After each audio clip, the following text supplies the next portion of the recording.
Back on That's a Tap. Welcome in everyone to recap what was a huge pay-per-view to end the year, UFC 296. I'm joined by my man DJ. How you feeling? Feeling great, CT. Good to be back on the show to break down UFC 296, the last pay per view of the year. Actually, the last card of the year for the UFC because they are now taking a break before they come back in the new year.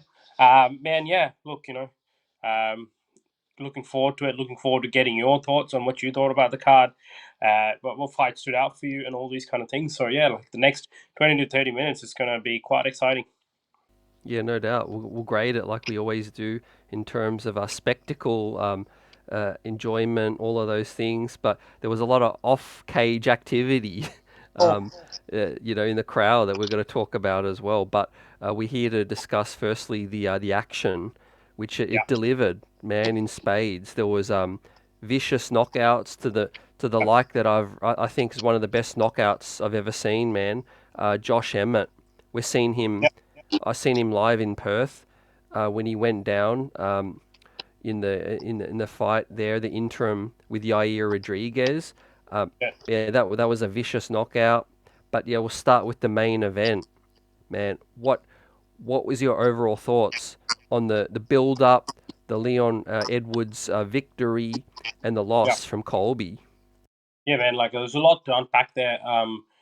Look, we obviously didn't get an opportunity to talk about the lead up or the preview, the card. Having said that, I think we all know what happened, and there was obviously the talk of the town was some of the lines dropped by Colby Covington in that press conference, pre-fight press conference, where he obviously spoke about Leon Edwards' deceased father.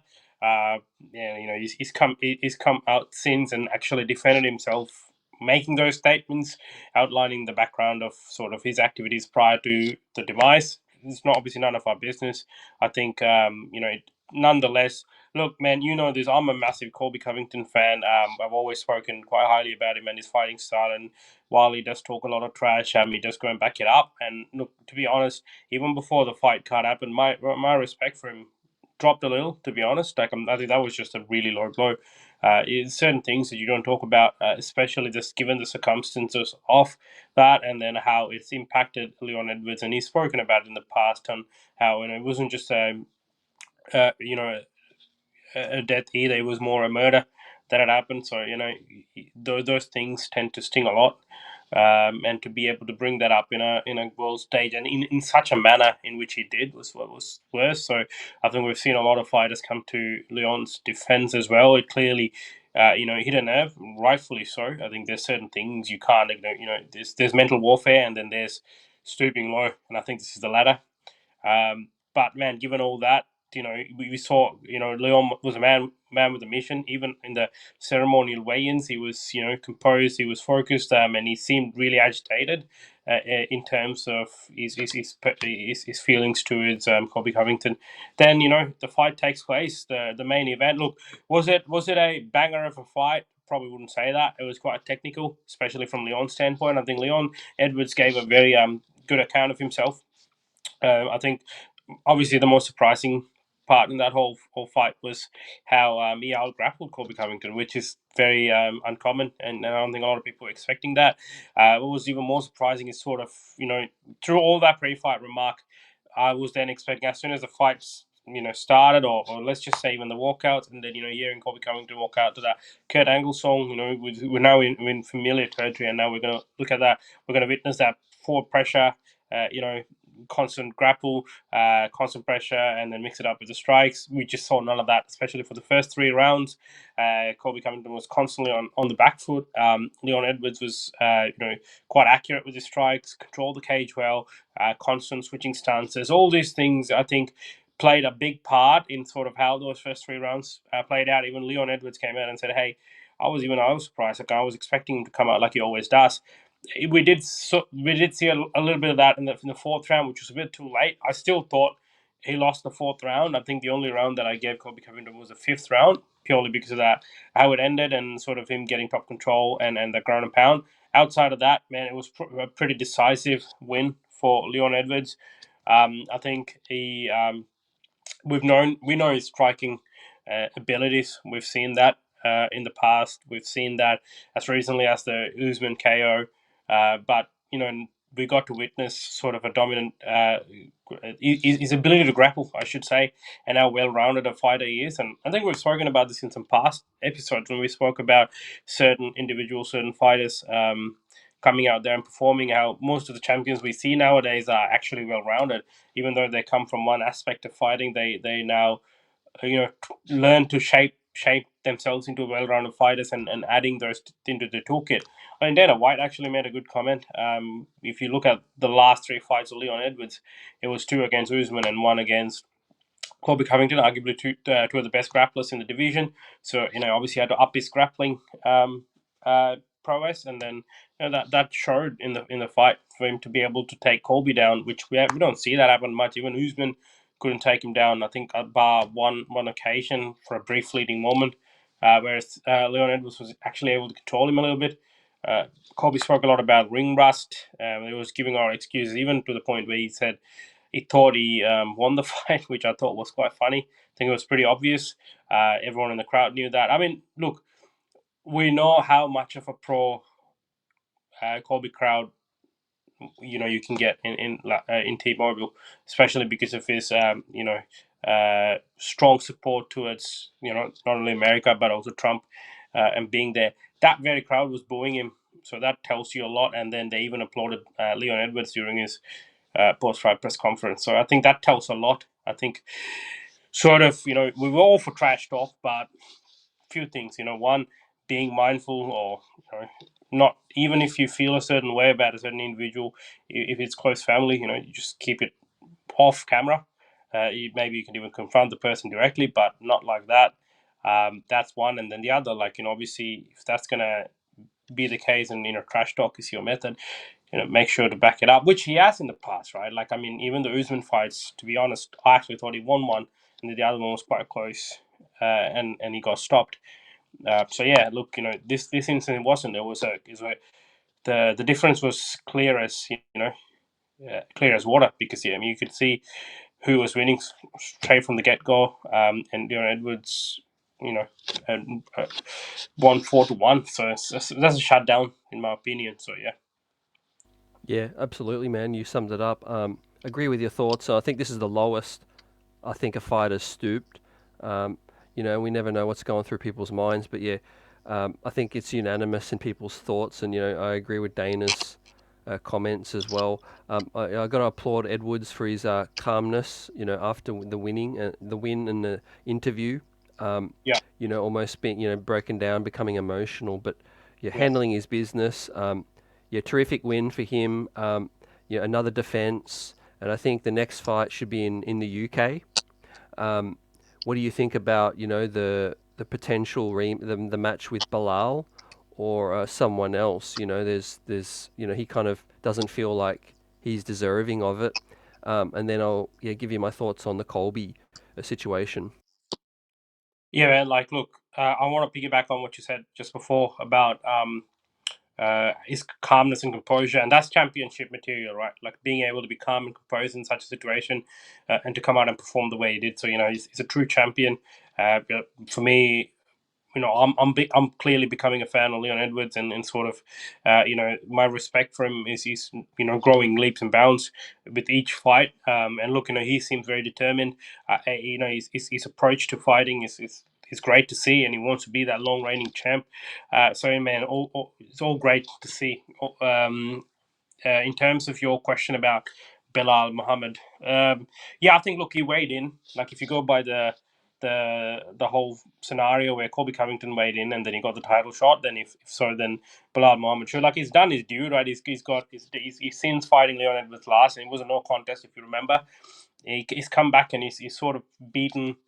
It's been Wonder Boy, not in such an entertaining fight as such, but then we got the Sean Brady one where he knocked him out, and then obviously the short notice against Gilbert Burns did wonders to him as well. But to be honest, look, the fight that I'm more keen to see in terms of competition, in terms of excitement, is the Leon Edwards versus Shavkat Rakhmonov. To be honest, I honestly do think we've seen while we didn't get the full fight, we did see how it went across 2 rounds against Edwards and Mohammed, and I do think we'll probably will see a similar trend. So yeah, but I'm keen to see the fresher matchup. I'm all for Bilal Muhammad getting the title shot if he wants to hang back and wait. Or man, like he could fight, Colby Covington, because Colby's asking for a quick turnaround. Maybe Muhammad could fight Colby Covington and establish that number one spot. So yeah, Yeah, I think I definitely saw a drop off with Colby. He looked much more better against the Usman fights, yeah, and whilst it's hard to say about the ring rust, I think he's definitely getting up there in age, and he's definitely the layoff hasn't done him any good. yeah, We'll see, obviously, in his next match whether he can, have a better showing, yeah. and show that he's still got a lot left in the tank. But yeah, 35 years of age, I got doubts, man. Yeah, and then what was that all about the call out? Like he was calling out Stephen Thompson, saying Stephen Thompson spoke shit about him, which I can't. I went back and checked as much videos as I could, and I couldn't find any where he had said anything directly against Colby Covington, other than the standard stuff everyone says. But man, that matchup doesn't make any sense. If Colby Covington is talking about wanting to, get back on track to go for another title shot, let's not forget he's had three now. And if he wants to go for another one, I don't think Stephen Thompson's the way to go. Like Stephen Thompson, obviously at the end of his career, a great fighter, obviously a great name value. But for someone like Colby, who already has the name value, I think you should be looking at like maybe even calling out someone like a Shapka Rahman or Bilal Muhammad, saying, "Hey, Bilal Muhammad's been, if he wants to target anyone about talking smack, well, why not go say, Bilal Muhammad said all these things, so let's fight." I think that's a great fight. I think it serves both purposes well, right? If Colby wants to get back on track, there you go. If you get a win over Bilal Muhammad, he's a great fighter. You're back on track. Or for Bilal Muhammad, like that, establish it further that he is the number one contender. So yeah, I don't know, like that call out did not make any sense at all. Yeah, he seemed to be a little all over the place, but yeah, third title fight that he's unsuccessful, and yeah, many people don't get that many opportunities. So we'll see. I doubt he'll really get another shot. We'll have to obviously cycle through the division. Again, there is that rivalry, obviously the angst, the animosity. Edwards did feel not as happy that he couldn't, finish him. That might be something that makes him want to revisit this in the future, but. Yeah, DJ. Just before we hit on the co-main, considering you mentioned Rachmanov, that's linked. So we'll hit on his impressive victory. I'm super impressed by him, and Dana is as well. So it seems Yeah, like that could be a real possibility. yeah, man. Look, another finish, right? His finish rate is 100%. That should tell you all you need to know about this guy. I always wanted to see the matchup between himself and Hamzat Chimaev, but obviously we're not getting that. I don't think Hamzat's coming back to welterweight. Um, yeah, look, I'd love to see him now fight for the title. I think it was an impressive fight. Although, like, I know there was a lot of chatter from him, not so much as trash talk, but he was just saying when he was calling out for this fight originally, he said, "Look, I'm not going to grapple. We can strike." And obviously we saw him straight away engage in clinches and grappling. He didn't strike at all with Wonderboy Thompson, which is the smartest thing to do. You got a sharp striker like that. Regardless of his age. I mean, look, someone that good in striking, they could put you out anytime. So yeah, but then he did get the finish, first person to finish Wonderboy Thompson via submission. So yeah, man, impressive.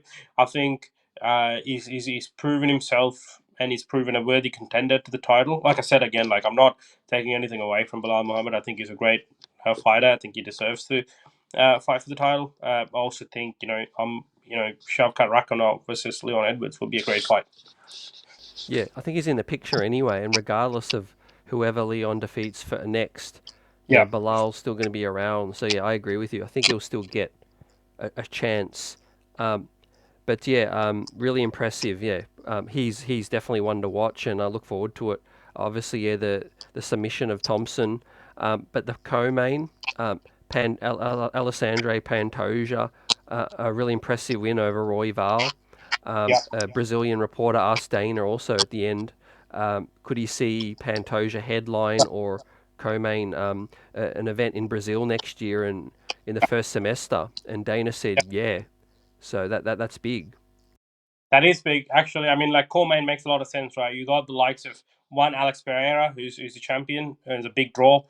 We got Oliveira, who's a big star. Potentially, will be fighting for a title next. So yeah, look, man, like yeah, the Brazilian Cup makes a lot of sense. Just for the fight itself, I thought it was a great fight. I think again, champions are people who can adapt and do what's necessary to win, and I think he employed that tactic perfectly. It was a lot more grappling and wrestling than we expected, I guess, especially against someone like Brandon Royval, who just comes out swinging, which he did. And look, there were some exchanges through, but Pantoja was able to nullify that. And look, it was a clear victory, no issues, decision. I enjoyed the fight. I thought it was a good fight. I like Pantoja as a fighter. I think he's a savage, but he's also very technical. He can also adapt. And again, look, another great example of another well-rounded champion. He can stand and strike. He can grapple, and that's just what it is. And the more we go further in this sport, the more we're going to start seeing a lot more of these individuals who are going to pop up and come to the top of the division because they're not specialists anymore. They're just well-rounded. They're going to be good everywhere. Yeah, man. Like I thought Coleman was a great fight. Yeah. Yeah, agree. And yeah, and I developed a bit of a affinity for him, after the last big fight where he, told his story. Remember Yeah. about his family member, his father being proud, and wanting his father to be proud of him. Um, Yeah. that was very emotional. But yeah, deserving, and yeah, look forward to seeing him in a big event next year. Um, Yep. Speaking of a build-up big event, Tony Ferguson, Paddy Pimblett, been out of the action for a long, long time. Ferguson, we know the decline. Um, this one was crazy, DJ. It was kind of like Pimblett was the winner, but he wasn't impressive. And then, Yeah. unfortunately, Tony Ferguson's legacy just took another hit. Yeah. Look, Tony Ferguson's 7 fight losing streak now, and I mean we the Tony we knew. I still remember it started the pandemic, and we were deprived of any sport, and then UFC came back. I remember that in Florida they did the UFC 249, I believe, in that dark stadium with no one there, and Tony Ferguson versus Justin Cagey was the main event for the interim title. Man, it sucked. Like, and since then we've just seen a decline. Um, it's tough to see because Tony Ferguson was someone that good, and we were talking about him and Khabib being that dream fight. Him being one of the immovable forces in that lightweight division. To now, 7 fight losing streak, and sort of losing down the ranking as well, like further down. Dana said it well. I think he's a legend. He's got nothing to prove, man. Like I think rather than further tarnish the legacy, just wrap it up. Like if he wants to get another fight, maybe get a win under his belt, go for one of those legacy fights, or fight like a big name, but out of the rankings, and try to get a win. But I just still think it's a further risk to take, not just in terms of legacy, but health wise as well. He's taking a lot of damage, and he's the type of fighter who's always had that style where he did take a lot of damage and he continues to do so. And you're right, man. Like I don't think Paddy Pimblett. Obviously, we knew this going into the fight. It was a lose-lose for Paddy Pimblett. I mean, his obviously popularity dropped since that whole incident happened last December. He went into injury, and obviously there's a lot of more people rooting for him to lose than to win. And then you take a fan favorite like Tony Ferguson, even if you beat him, you're still going to lose a lot more fans. But then if you lose Tony, then you would have been like, oh, you couldn't even beat Tony. So he did win. First round was good. Obviously, I think it was a shutout the first round, but then after that we did see him slow down, which is quite concerning because if you look, he's in a division where you got a list of killers, like the deepest division, the one of the strongest divisions in the UFC. And like I'm thinking of the likes of even Bobby Green, against someone like Paddy Pimblett, and imagine what Jalen Turner and them could do even before we start thinking about the top 10. So yeah, like it's just look, it was his first fight back in a year, so maybe there's more, and he'll only keep getting better. But yeah, let's see what his next fight looks like. We don't know what that is. It'll obviously be something up the ranking. So yeah, let's see. Yeah, you summed it up. Great. Dana, of course, said he would love to see Tony Ferguson retire, and as most of us all would. Um, Dare I suggest there might be a farewell fight, maybe a much more. Uh, but yeah, it's going to be tough to see who it's going to be against. But yeah, moving on along to the person who got performance of the night, Emmett. What did you think of the crazy knockout on Thug Mitchell? Man, it was just it was devastating. It was horrific to watch. Obviously, great knockout from that perspective. Clean, it echoed across that arena. Clean flush. It just went. It was limp straight away on the canvas, and then starts a seizure, which was scary to watch. But man, that talks to the power of Josh Emmett. He's got that one punch KO power, and that not just any one punch KO, but like a clean punch. If he connects, he can put your lights out anytime, any day. We've seen that him do that against, very similar knockout against Michael Johnson, and now we saw that against Tug Nasty. I hope Bryce Mitchell's well, and he did take this fight on short notice, which is uh, you know, kudos to him in tough fight to take on a short notice and go up against someone like Josh Emmett, who was needing to prove himself anyway after back-to-back losses, and he did. He bounced back, man. Like I mean, look, he got I think performance of the night. Yeah, so yeah, and that's telling. Obviously, the cleanest performance throughout the card, I would say.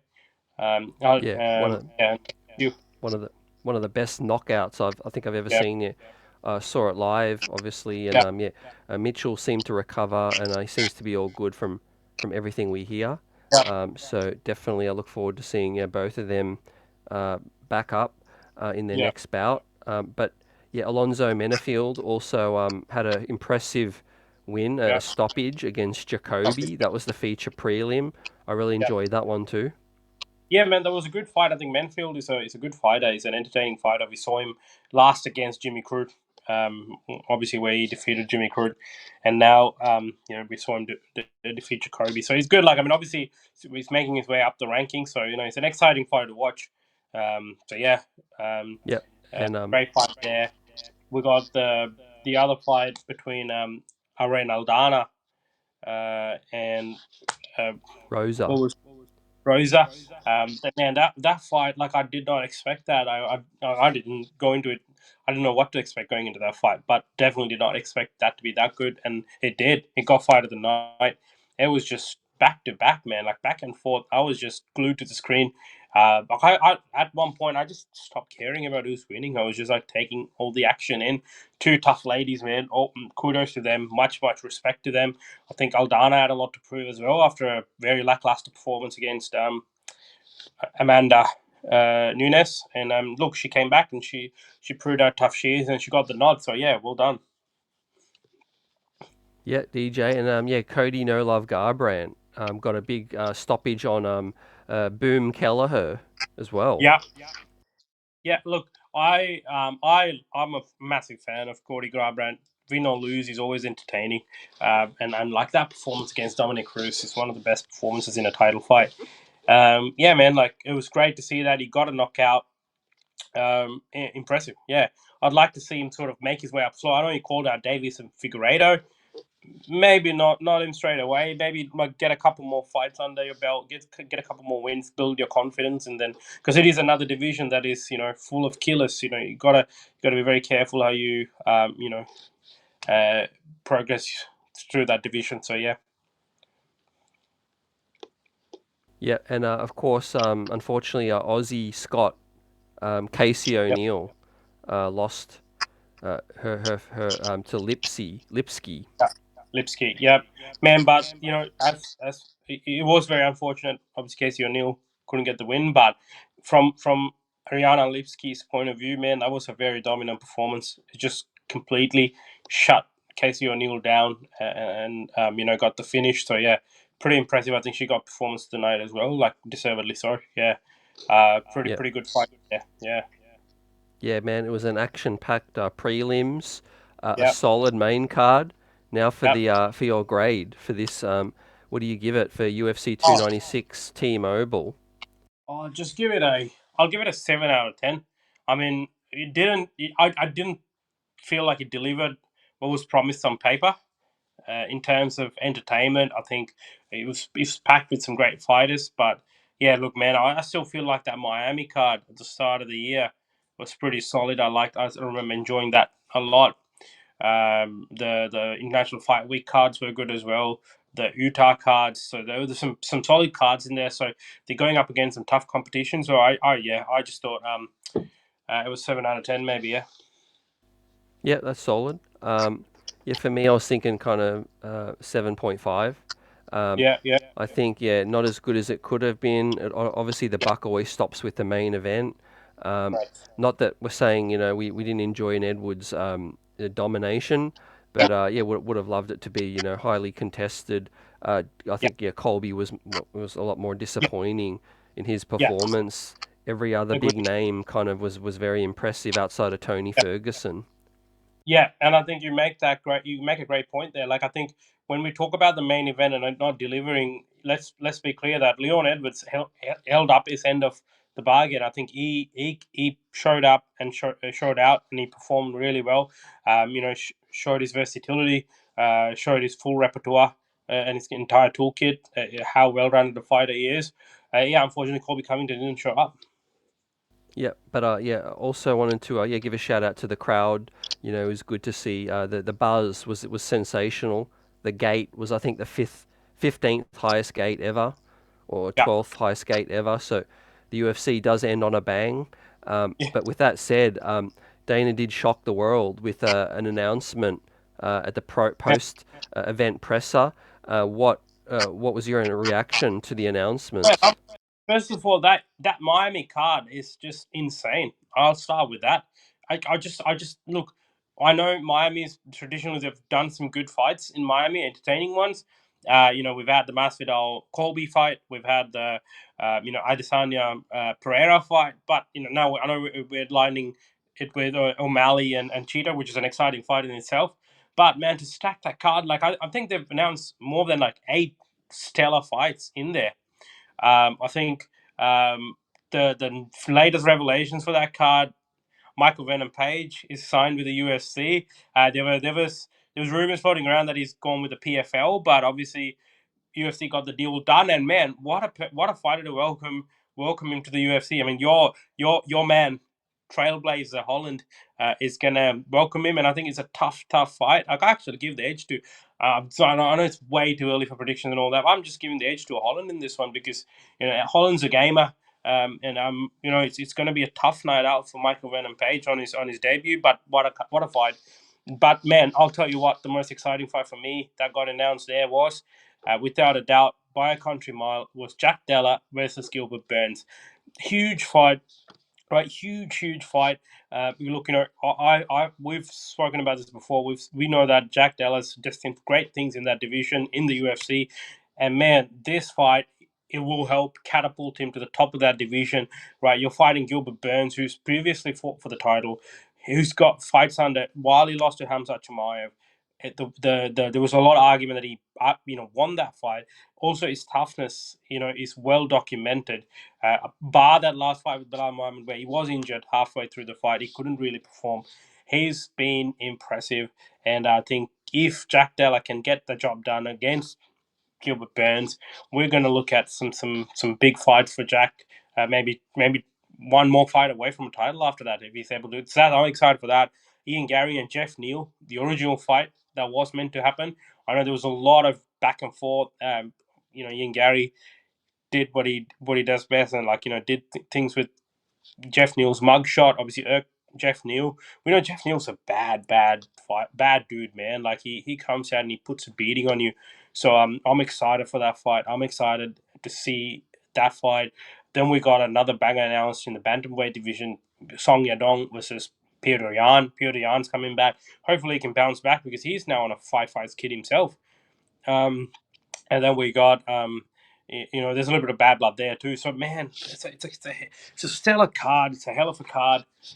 How are they going to? Because the very next month is UFC 300. So man, March, April, I think we're going to be treated as UFC fans. We're going to be treated for some fun fights, fun cards. So I'm excited, man. Like Dana White's come up and said for UFC 300, like your jaw's gonna drop when you see what the first fight of the night is. Right? I mean, could you imagine like some massive fight? Like, what if every fight is a fight night headliner, right? And then the whole main card is all title fights. Could you imagine that? Like, I mean, it'll be insane, man. And I wouldn't put it past the UFC to actually do that. Like, they would do that, right? So yeah, I'm excited for that.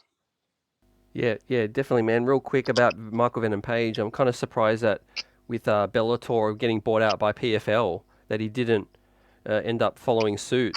But obviously, the UFC saw a huge name in him and thought, Mm. let's pounce. And I think maybe they Yeah, might be bringing in some more people.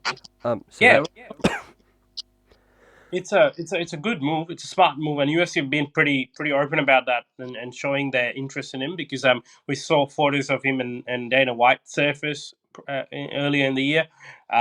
And look, traditionally, people they've brought from the from Bellator have performed well in the UFC. You gotta mention that they've either been a champion or fought for a championship. You got Eddie Alvarez, you got Michael Chandler, who's tearing through the like. I mean, he's a big name. He's made a big impact. And now MVP comes in. I would like to think they probably have their eyes on Pitbull as well, Patricio Pitbull. So yeah, so there's a few things down there, man. Like so, yeah. Let's see what the new year holds because I feel like there's going to be more announcements. Yeah, definitely. And yeah, just to conclude and recap, January is a big event. February, we've got Topuria with our man Volk, Volkanovski. Yep. yeah. And then Hey, March. we saw the seasonal press conference, man. I actually found that press conference a lot more entertaining than the UFC 296 press conference.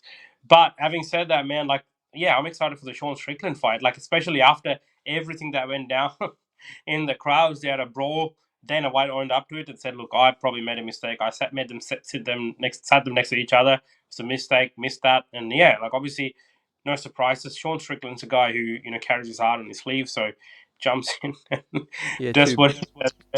two badasses that don't care really. Dricus Yeah, and Strickland. I mean, yeah, man. I look forward to that.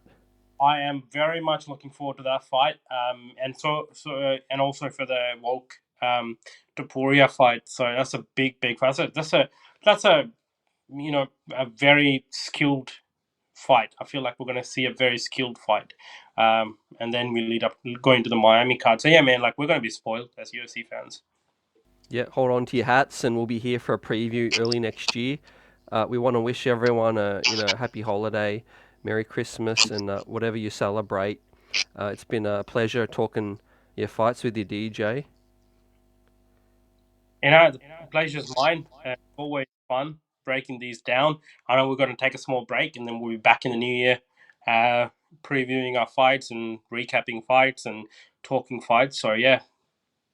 Yep. See you soon, everyone. Peace.